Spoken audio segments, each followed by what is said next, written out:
Next item on the agenda is a public hearing for water system plan update. This is a hearing regarding the water system update. Are there any council members who have a conflict of interest which would prohibit you from participating in the public hearing process? All right, hearing none. Persons wishing to be heard at this hearing should sign the sign-in sheet in the foyer. Persons who do not sign in shall speak after all those who have signed in have given their testimony. 3 minutes will be allowed per person. Everyone present will be given an opportunity to be heard. Please keep comments to the item that is being discussed. An official recording will be made of what is said at this hearing. Therefore, those addressing the City Council are requested to begin by stating their name and address. Speak clearly into the microphone. One person at a time. This time is for testimony. No debate is allowed. The order of speaking will be presentation, testimony from anyone wishing to speak.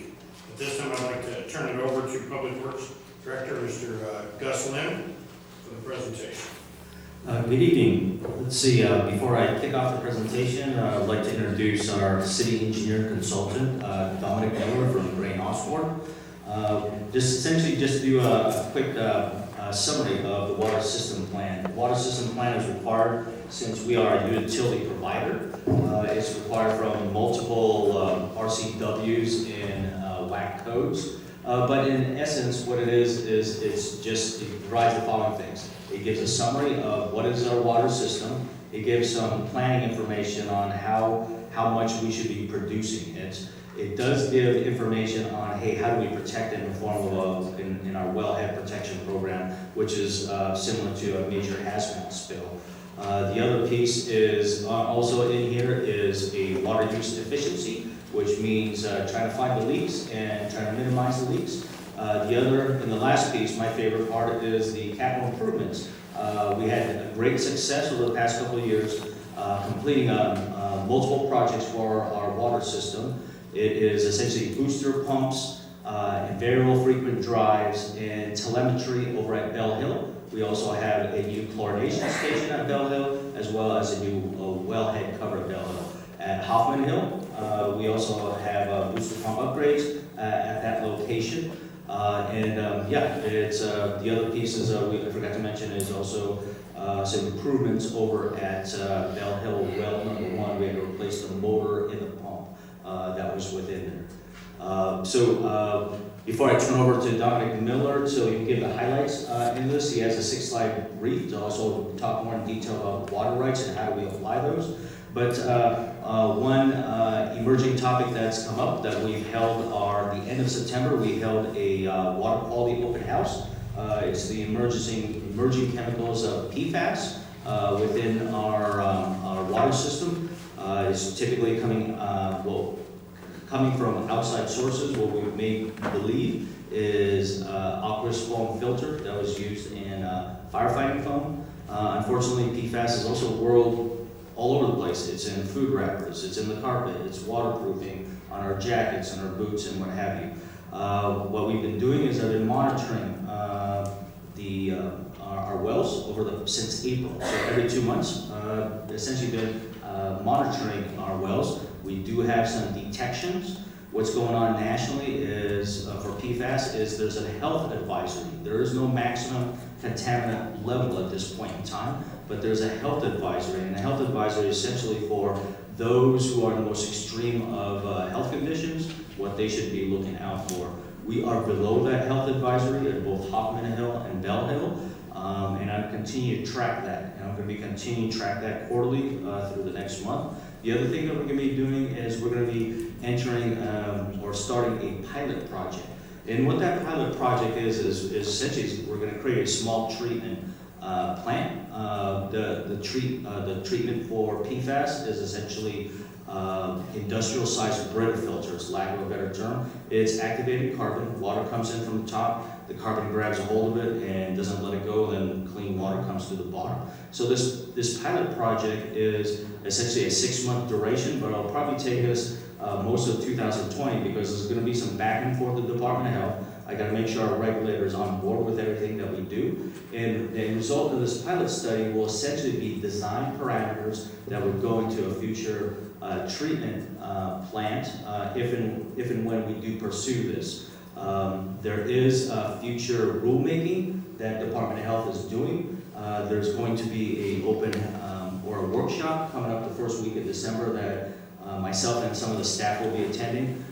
There is some information outlined on what would be the levels, but I got some questions as I'm not understanding how it's laid out, because what they're pursuing is a state action level or a state advisory level, which is different than a maximum contaminant level. So we'll be attending those sessions to get more information on how this will be used and interact, but I want to provide you all the feedback on here's what we're doing related to PFAS. We're being very purposeful in our steps in here, but the bottom line is we're below the health advisory. Our water is safe to consume, and we'll continue to monitor it as we move forward. We do have a project we'll show the out years and the capital improvement plans that Dominic Miller will show. So, Mayor and Council at this point, I'd like to turn over to Dominic Miller to show some slides on the water system plan. It's a total of 6 slides. We'll probably be spending more time on where it's more graphics components to it. Thank you.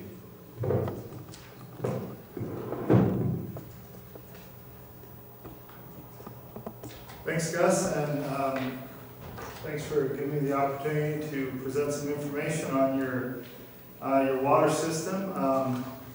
As Gus mentioned, it's the water system plan. It's about this thick. It's 800 and some pages of, I'm sure, enjoyable reading for most who are very interested in this kind of thing. One thing that is unique about this time on the update of the water system plan is in the past, Department of Health has required this plan be updated on a 6-year cycle, but as of about a year ago, they're allowing it to be updated on a 10-year cycle, so this will be your first 10-year plan. So it means that it doesn't need to be updated for another 10 years once it gets approved. So this is just the cover there of the slides. The first slide here is the water system components, which identifies what is in your water system. You have 2 main areas. One is at the Hoffman Hill facilities, and there are 2 wells. There is a treatment system, which is chlorine injection. There's a booster pump station, and then there's a reservoir that's 3.5 million gallons. And then at the Bell Hill area, there are 3 wells 1, 2, and 3. There's also on-site chlorine generation for injection of chlorine. There is a booster station, and there is a concrete reservoir there. The one at Hoffman Hill happens to be steel. And then in terms of your distribution system, down here in the lower right corner, there is over 48 miles of water mains that typically vary from 8-inch to 16-inch diameter. There's over 1,300 valves, almost 450 hydrants, over 3,000 meters. And then there are the 2 reservoirs, the 5 wells, and the 2 booster stations that are at the Bell Hill and the Hoffman Hill facilities. As far as the water rights go, this table is taken from the plan. The water rights, the primary ones that are used currently are the 3 Bell Hill wells, the 2 Hoffman Hill wells. And then there's some older sources. There were 2 wells in the historic village that have since been abandoned. They were shallow and they had some contamination issues, and they've been since decommissioned. And then there was a well for the El Rancho Madrona community that used to serve that community, but now they are connected in with the Hoffman Hill water system. So that water right, there's a change application into ecology to transfer that to the Hoffman Hill facility, so you lose that amount, even though it's a small amount, 80 gallons a minute. You don't want to just give that up because you might not get it back. In terms of pending water rights, what's listed here are 2 future wells. There was an application made in 2004, and the intent of those 2 wells is to serve the future Sequatchie Village. Once the mining is complete and the reclamation is complete, the plan has been for years and years that becomes a residential community out there, and if and when that happens, the new water rights that were applied over 15 or about 15 years ago are intended to serve that new area. What's not listed here, as some of you may recall, there was a transfer application from the water rights for the golf course. There was 1,250 gallons a minute for remediation of the golf course area around Fort Lake. About 800 gallons a minute is to be retained by the golf course for irrigation of the golf course, and the remaining 450 gallons a minute, the city submitted an application in 2009 to transfer that to the Hoffman Hill wells. Based on the projected demands that we're seeing and the growth that we're seeing, that transfer may not be necessary, but it's good to have as a kind of a backup plan. If for some reason something different happens at Fort Lake around the golf course, and when I say different, I'm not into all the exactly what's going to happen. I just care if they're going to use a lot of water. If they need a lot of water, we've got a plan in place with this transfer application. If your current water rights and your wells are not sufficient, it's mostly the water rights, the wells can do it, that transfer may come into play. So the city's in good shape in terms of water rights, in terms of the capacity and the system to deliver that water to the customers, and I don't see a scenario where the city gets caught in a bind that something sneaks up on me, because the Quality Village isn't really sneaking up on anybody. That's really in the front. Everyone's going to see that happening. And even around the golf course, if something different comes in, the city's in good shape to handle from a water standpoint. I'm not getting into the compound or sub-area plan or any of that. So Gus's favorite part of the plan, and it's kind of mine too, the capital improvement plan. This shows locations of the projects. There's projects centered around down here in Hoffman Hill, which is a recoating of the interior of the reservoir. That project's actually coming up here shortly. And then I'll show you the table of the projects, the Public Works facility over right where we're sitting up there. That's included in part of the water system plan. And then there's improvements over at the Bell Hill site over there. So the listing of the projects, some of these are contemplated and some are in the process. I think T1 there, on the top right, the fourth one down is the on-site generation at Bell Hill. That project was complete in 2019, which is the year we're in. And then the next project coming up with the recoat of the Hoffman Hill Reservoir interior. There's seismic upgrades planned for the reservoir. There's the automatic meter reading project, which is shown in 2021.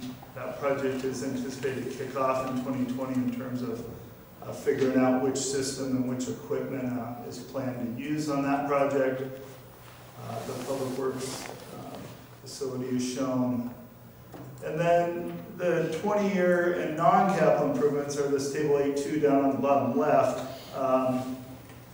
And those are projects that are put out past 10 years. So as I mentioned, this is a 10-year plan. You've got to plan your projects for 10 years. You have to demonstrate how you're going to pay for them. That was the previous rate study we had done.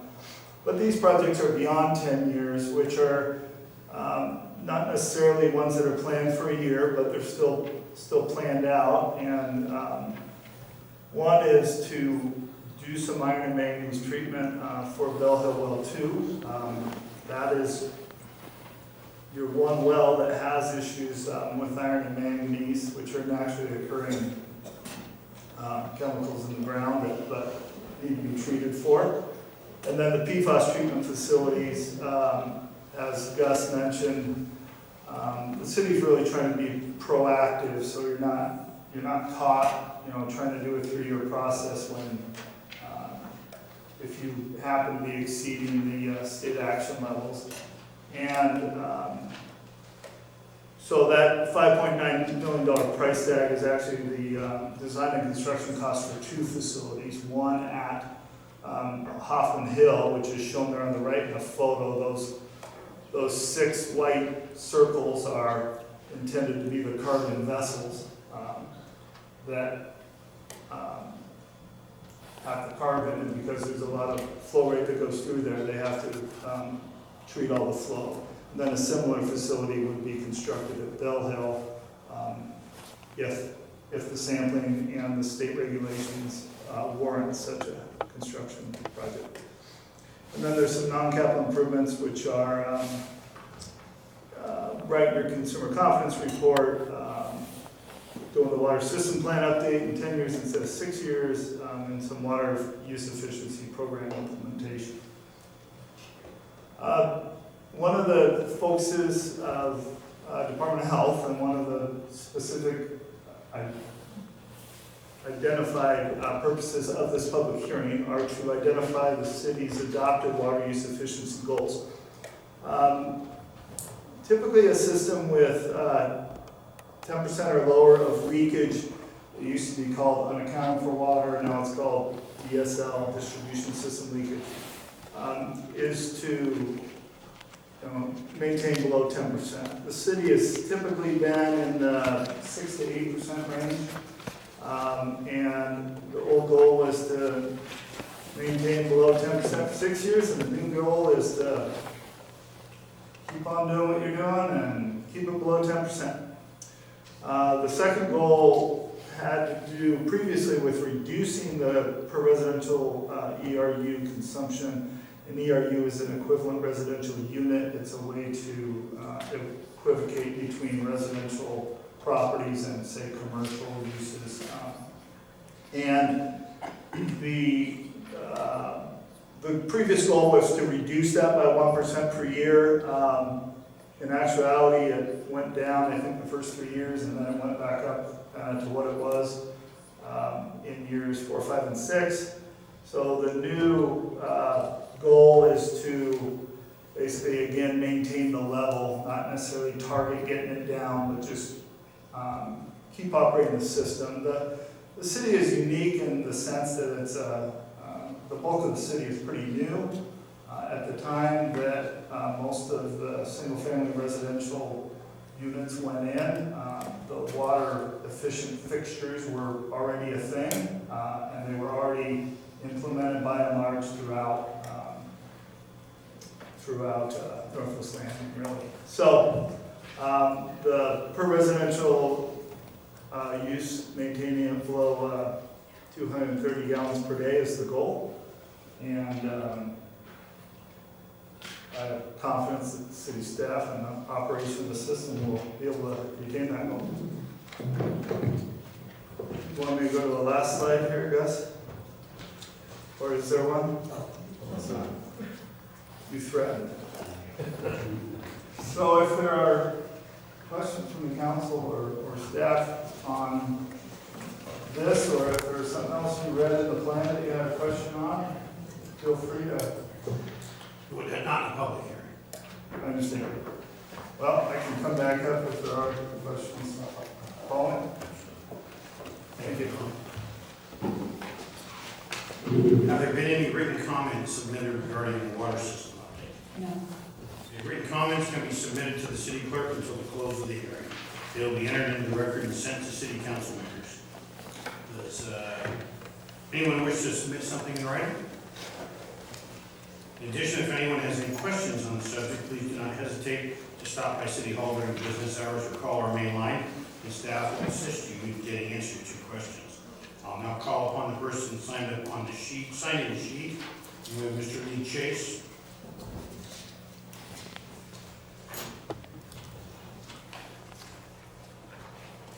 Good evening.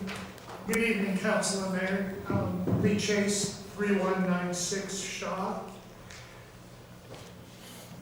Dominic, wonderful 850 some odd page report. Yes, I have read it all. So there's some of us that, even though it only came out Thursday or Friday, some of us have been scouring the report. I'm concerned that tonight what you're going to do is make a second reading of this and go ahead and approve it as second reading. Here's why I'm concerned. There are some sections and some comments in here that directly conflict with the DMC as it stands right now, as it stands with the 2015 comprehensive plan. And this is an updated 2019, though the title of it is 2018. So to say you don't have enough time to go through and correct is really wrong. It's a 2018 plan dated October 2019, and it's now November 2019. So whether you wait another period to go ahead and approve it or approve it tonight, there's no difference in when it's due. Matter of fact, you'll have to do the plan a year earlier if you go in 2018 as it's titled. So yes, there is at least those two that I mentioned. There is also, I'm not sure if the Department of Health's water system design manual is still 2009, or if they changed. I know that the LEPC that's cited in there from Pierce County is 2009, but I even wonder why we're putting all kinds of phone numbers for all kinds of plants along with names in this document. I think some things need to be in your operations manual where perhaps the whole world doesn't need to know what the mayor's phone number is. It's not in the report, but it's that type of thing. Thank you, and I hope you consider not making this a second reading tonight and pass.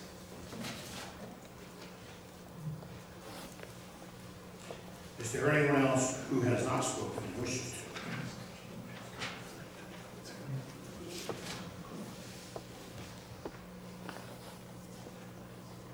Mr. Mayor and members of the council, Michael Winkler, 1448 Montgomery Street, DuPont, Washington. I'll keep my comments short. I just simply want to agree with Mr. Chase and ask that you make sure this goes on to another opportunity for public input and review, because I do have some questions that I'm not prepared to address tonight. Thank you.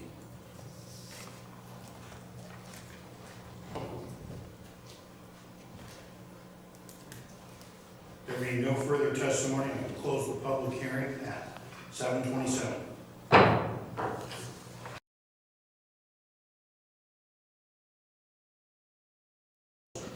First item of new business, 12.1, is ordinance regarding the water system plan update. This is a first reading.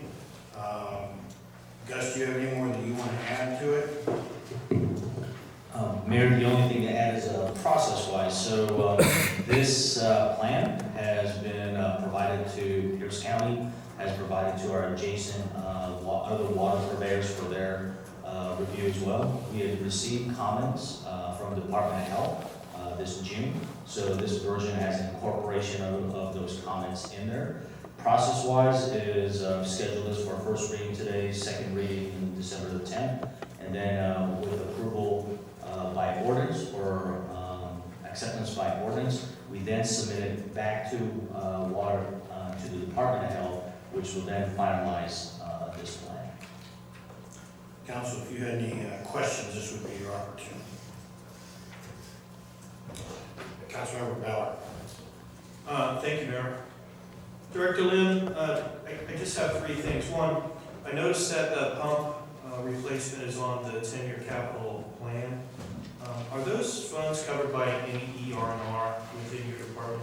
Well, our water rates, when we did the utility rates, we essentially are creating reserve for these capital improvement projects. We don't have a line item specifically for ER&R within the water rates, but essentially the creation of those reserves will fund these capital projects. Okay, my concern with that is if we know that there's a lifespan on something and we can project it out, of course, the the amount of revenue that we bring in through the water bill to our, just to have a capital fund, I don't know as efficient as we can be, but, you know, you're running the show, that was something that caught my eye there. The ERU that's listed as a goal, how does a government like ourselves, a city, manage what the consumer uses as far as water? I mean, what sort of plan are we going to have in place to keep our rate down to what they want, the 243? Yes, this is, this is tough. I mean, it's, really comes down to it is, you know, when you have water dripping off the brim of your hat, you don't think about water conservation. If you and I are in Arizona and we're parched from just walking half a block, you know, it's probably forefront in our mind. So the things that we're looking to do under water conservation is, one component is probably the easiest, is outreach on, okay, if you have a leaky toilet, these are the things you need to repair. But the other aspects of it is more of, and I really love it when we get our automatic meter reading set up, is be able to watch the meters and then have flags within those meters to be able to say, whoa, we have a high consumption in this area. Or what's the reverse? I have no consumption, but we know we have people living in here, and be able to respond more quickly. Unfortunately, with our present meter system, that's the reason why we do billings every 2 months. Is we're actually out there walking and touching the meters, and it's not until the 2-month marker we can be able to say, wow, we have a high read or we have no read, and now we have to take action on it. That is probably going to be the biggest tool for us. Is once we get an automatic meter reading in place, and be more quick in the reaction on recognizing, hey, we got a leaker out there someplace, and it's actually tied to a specific meter. The other things that are pretty common are, hey, irrigation controls. The nice thing with our present irrigation controls is we're tightening down related to evapotranspiration, which means more water when it's hot, less water when it's not needed. Those are probably the big major things. But I think from a typical consumer perspective, the biggest thing is, hey, the leaky toilet and running the water. But I can tell you, Councilmember, it's tough when rain is dripping off your raincoat in your face. No one thinks about water conservation at that. Understood. My third question comes with relation to PFAS. You discussed it very well, how we're proactive, leaning forward on this, specifically the idea of you having a test program to kind of on a smaller scale determine what our large scale response will be. What is the trigger that would necessitate us implementing T3 on that 10-year plan? Well, right now, we have a health advisory. That health advisory is 70 parts per trillion. We have not exceeded that health advisory. I am de facto treating that health advisory as a maximum contaminant level, even though it really isn't a maximum contaminant level. We are about to enter some draft rulemaking from the Department of Health that will say they have some levels now, but I have questions because I don't know how to apply them, because they're using terms that are not maximum contaminant level. They're using state advisory or state action levels, which really means not maximum contaminant levels. So I'm hoping to engage the Department of Health during those workshops and say, hey, I don't understand, help us explain, is this more notification? But the realities of it is our state does not have a maximum contaminant level, and from my perspective, I'm de facto treating the health advisory as a maximum contaminant level, even though it isn't. Because let's face it, it's $3 million for a water treatment plant is not inconsequential. My intention is once we get through creating our design products is then go through something like a public works trust fund loan that has either no interest or low interest, and that's how we can potentially accelerate the installation of this work. So just to clarify, if we did have an excess of 70 parts per trillion, or what the advisory level is that you're keeping as a no kidding, this is where we need to act, you are prepared to seek that some form of huge amount of money from some grant or loan or someone to get us to that place where we're constructing the test facility or the cleaning facility? Yes. The realities of it is, like in the earlier discussion, we do have a reserve fund, but I would completely exhaust that reserve fund in our water utility, and now it becomes a more practical things happen, like a water line break, would not be able to fund, but I need to do right away. So that's my intent. We're leaning forward as if these things are about to happen, but the realities of it is these aren't decisions I make by myself, so to speak. These are we're taking steps, very purposeful, in leading up to these. Perfect. Thank you very much, Director Lynn. Councilmember Gruber. Thank you, Mr. Mayor. Director Lim, first and foremost, you pretty much answered one of my questions that Councilmember Ballard asked in a different way, so I guess I'll reword my question a little bit here. Are there any incentives currently for citizens in DuPont to help us with this ERU consumption metric, as far as if, I don't know, if we reduce, individual household reduces their consumption by X at the end of the year, their bill is cut by X, or they get a percentage back when they're billing, or? I see where you're getting at. That type of strategy I haven't completely put together. I mean, the biggest thing I can tell you is compared to our winter consumption, let's say now until February, there's a 5-fold increase in irrigation. Meaning we're peak of August, and our water production jumps 5-fold. A lot of the things that can happen there is ensuring, hey, we're not irrigating the streets, so to speak. Granted, the sprinkler heads are mostly made out of plastic. They can fail at any time.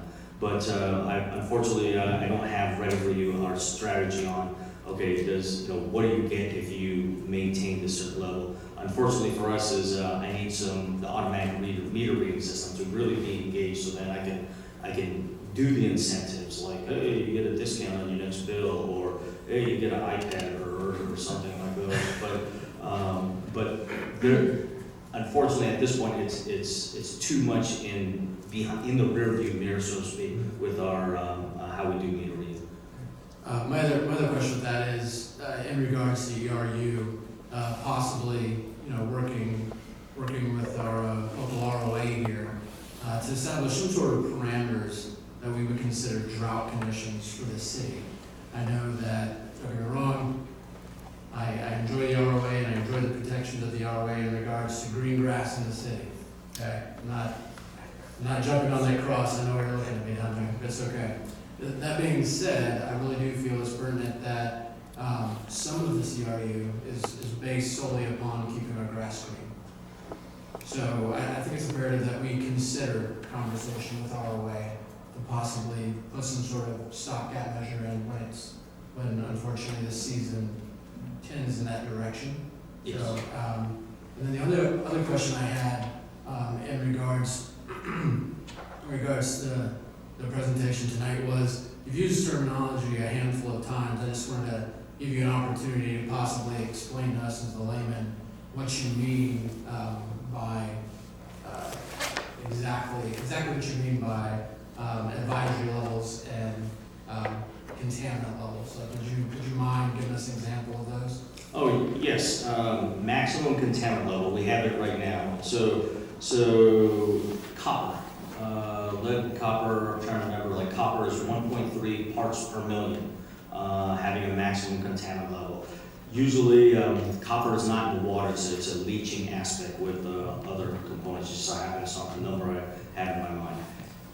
Not supposed to have that high of a level. A state advisory level, I'm going to figure out more, but it is not the, hey, do not cross this line type aspect. Or a state advisory level looks like more of notifications, but maximum contaminant level typically means there is some significant action that has to happen to not produce that type of water with those items in there.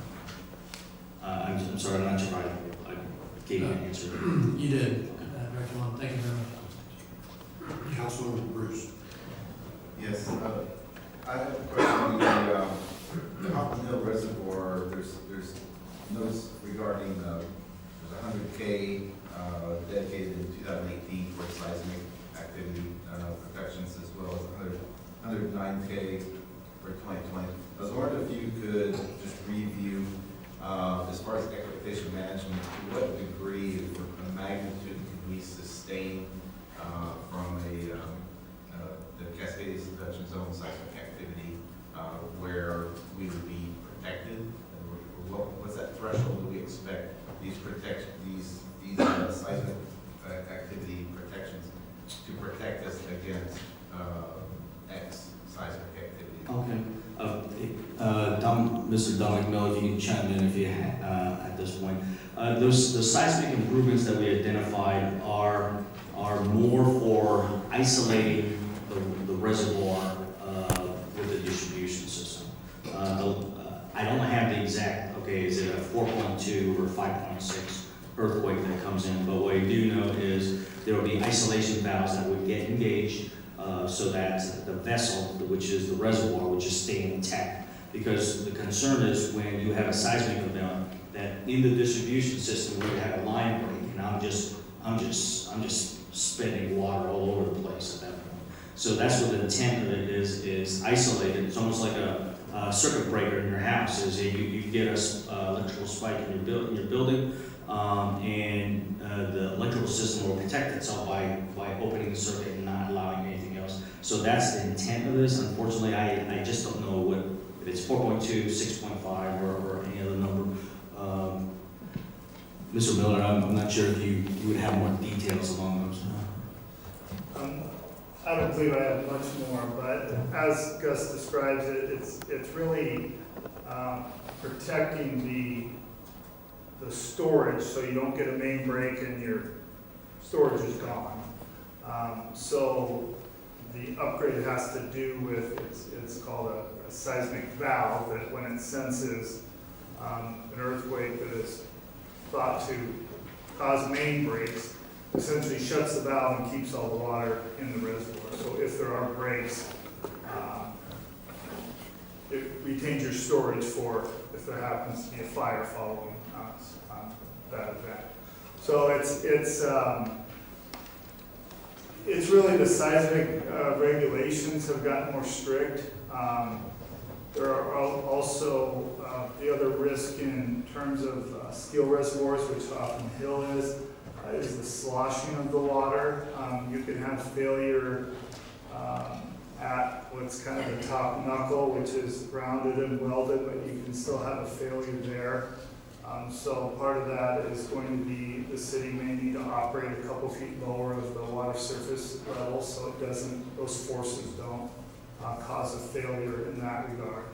It already has anchor bolts, it's not going to walk off, but there are reservoirs that are older that's a risk too, as it's shaking, the whole thing can't move because you have that sloshing. It's like a glass of water walking across a table if you're wiggling it. So there are protections in place, the new codes, but I am unable to answer a question about a specific magnitude event related specifically towards the intended projects. I think you answered the main question.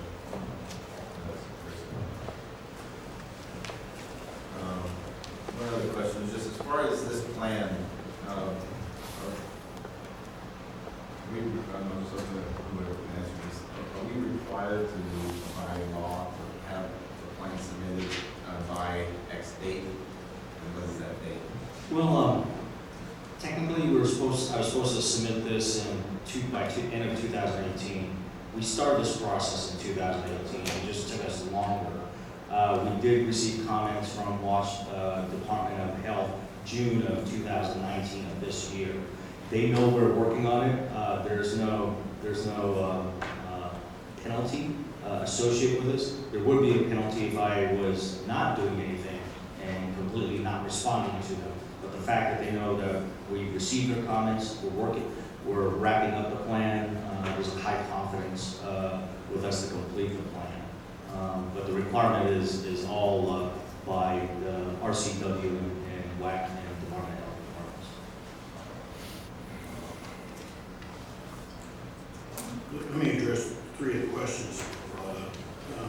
On the water conservation, Councilman Crew, that's an interesting idea about creating some incentives. There's two things I'll offer that. One of them, I don't mean for it to sound flippant, and there's no way to get around it. And this is just an accident of our geography. We're at the end of the line on the aquifer. The water is flowing. It's an underground river. When it leaves here, it goes into Puget Sound. It all goes into Puget Sound. And so it all becomes salt water. There's nobody downstream from us that is a freshwater user. So in the sense of conserving the water so it doesn't get used, it doesn't make any difference. And again, I don't mean that to sound flippantly, that's just an accident where we sit along the flow.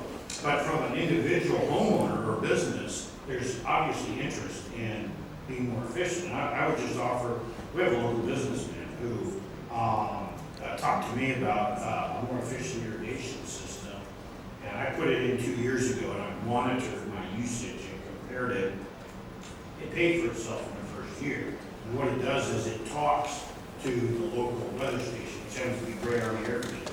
So it is constantly monitoring the weather, and it will automatically meter the amount of irrigation based on the weather. And I've saved enough money in the first year that I paid for the system. So those are the kind of things that we can do just to incentivize ourselves. I'm going to cover a topic, but I have to be deliberately vague about it. The PFAS, the sources of PFAS, or the sources that generally get in the water supply are pretty well known. And there are actions by communities within our region to take some legal action regarding that, and we are engaged in that. And I won't go any further than that because we can't. So I'm doing legal action, but we're very aware of it, and we will take action as appropriate to seek remedy for the city. The earthquake comment, Councilmember Bruce, I can't tell you how many conversations Gus and I have had about this. This is one of the long-standing nightmares. If you look at our city, the good news is if you go to the county and look at the ground liquefaction maps, our city is not sitting on a high risk for ground liquefaction. That's a good thing. There are cities in our region that your Chevy's going to disappear in your driveway when it happens. So we're blessed with that. But we are going to be isolated. I would anticipate a lot of the I-5 overpasses are going to drop, and we're going to be stuck here. Gus and I talked about it. At a minimum, absolute minimum, we got to have 10,000 gallons of water a day to keep everybody in this city alive. Probably better figure 20,000, depending on when the earthquake occurs. The good news is we store 4 million gallons. And that's what Mr. Miller was talking about, the project to put the seismic valves into the reservoirs so that they don't flip into the open position and the water runs out. So the good news is we're working towards retaining up to 4 million gallons of water. We also have generators at each of our facilities. We have 5 wells. So if we have wells that survive the earthquake, and that's always an if, you hope you have at least 1 well that survives, we can still draw water, depending on what is happening in the aquifer itself. The challenge is what you do with it, because the pipes in the city are going to be destroyed. And we've talked about that at length. Do we need to buy and hold on to some 10,000 gallon water limits? Do we need to own a fleet of water buffaloes? Those of you in the Army know what I'm talking about. And so those are the kind of issues. I doubt all of us want to be walking to Hoffman Hill or Bell Hill with our 5-gallon jugs and filling them up with water every day. So those are the kind of challenges that we'll try to get over. We have a high likelihood of protecting up to 4 million gallons of water. We just got to figure out how to get it to people, because it's going to be a while before we get help here. There's going to be some challenges. So those are some of the issues associated with our water system. Been years of discussion on this. Okay, if there's no further discussion on this, this was the first reading.